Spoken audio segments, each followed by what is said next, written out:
Python keywords. Keywords in Python are reserved words that have predefined meanings and serve specific purposes within the language. They cannot be used for anything other than their intended function. These keywords are built into Python and are always available. There is no need to import them separately. As of Python's version, there are 35 keywords. You can view the complete list by running the following script in Python environment. That is import keyword and print keyword key w list. Execute this line of code and you will get this output. Let us discuss these keywords with the help of examples. First, control flow keywords. These Python keywords are utilized for decision making and looping. Conditional statements are if, elif, and else. If keyword is used to execute a block if the condition is true.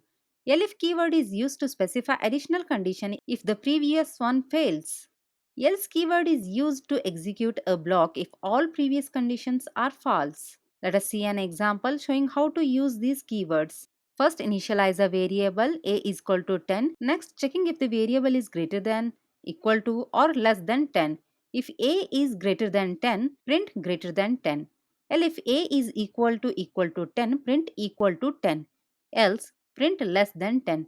Here we have initialized a variable and used the conditional statement keywords like if, elif, and else to check for the given condition and execute the code accordingly, and the output is equal to 10. The next one is looping construct, that is for and while.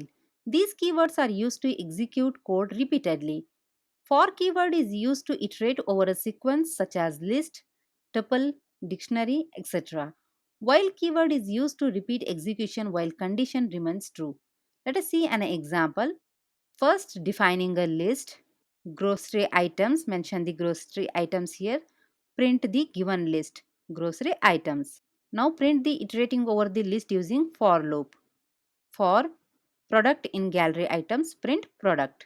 Next, print iterating over the list using the while loop. This Python program demonstrates how to iterate over a list using both the for and while loops. List definition. A list grocery item is defined with the several grocery items. For loop. The for loop iterates through the each item in the list, printing each item. While loop. The while loop uses an index, that is counter, to access each item in the list and print it until it reaches the end of the list, and the output is this.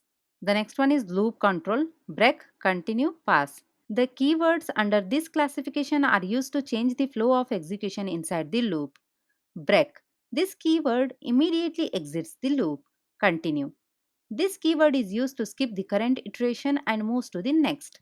Pass.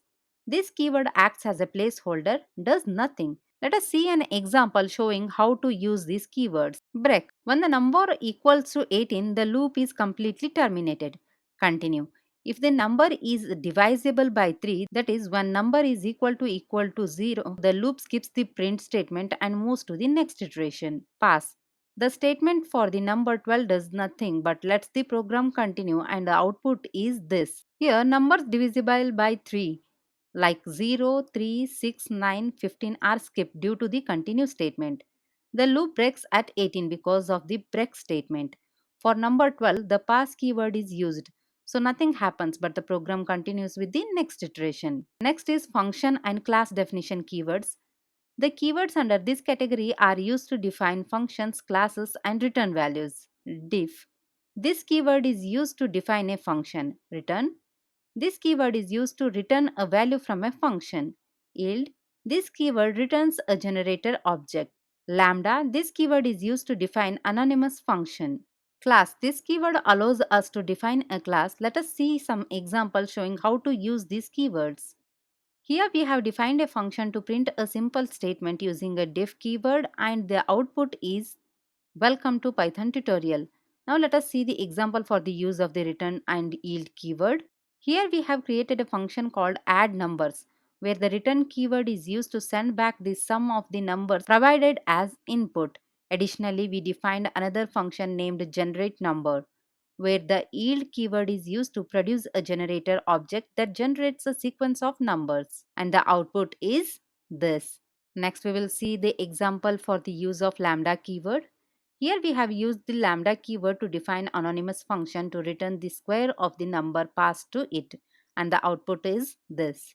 Example for the use of a class keyword.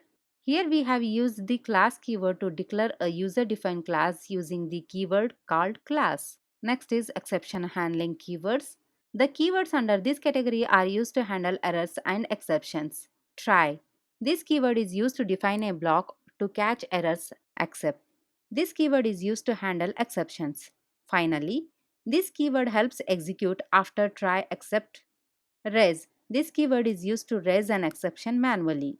Assert. This keyword is used to define debugging statement. Let us see an example showing how to use these keywords. Here we have defined a function. Inside this function we have used the keywords like try, accept, finally, raise, and assert to handle the different errors and exceptions that might rise during the execution of the function. And the output is this.